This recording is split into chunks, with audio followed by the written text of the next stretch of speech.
Bangladesh celebrity cricket champion league, যেখানে cricket মিলে যায় বিনোদনের সঙ্গে। জনপ্রিয় তারকারা মাঠে নামেন দর্শকদের আনন্দ দিতে, কিন্তু সাম্প্রতিক কিছু দৃশ্য ও আচরণ নিয়ে প্রশ্ন তুলেছেন সাধারণ মানুষ।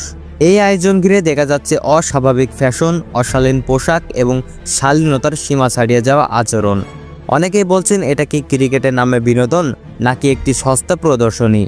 সোশ্যাল মিডিয়ায় ইতিমধ্যে শুরু হয়েছে তীব্র সমালোচনা। কেউ বলছেন এটা বাঙালির সংস্কৃতির অপমান, কেউ বলছেন এই আয়োজন তরুণ প্রজন্মের জন্য ভুল বার্তা দিচ্ছে।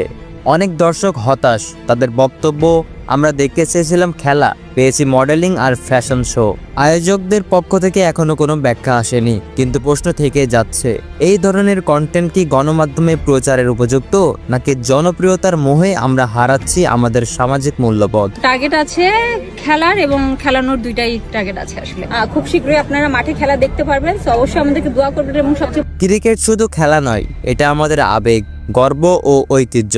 তারকাদের কাছ থেকে আমরা আশা করি দায়িত্বশীল আচরণ, কারণ তাদের কার্যকলাপ প্রভাব ফেলে লক্ষ লক্ষ মানুষের মনে। বিনোদনের নামে যদি অশ্লীলতা ঢুকে পড়ে, তাহলে হারিয়ে যাবে আমাদের সংস্কৃতি, আমাদের শালীনতা। তাই সময় এসেছে সচেতন হওয়ার। জনপ্রিয়তার দৌড়ে নয়, আমাদের সংস্কৃতি আর নৈতিকতার পাশে থাকাই হোক আমাদের আসল বিজয়।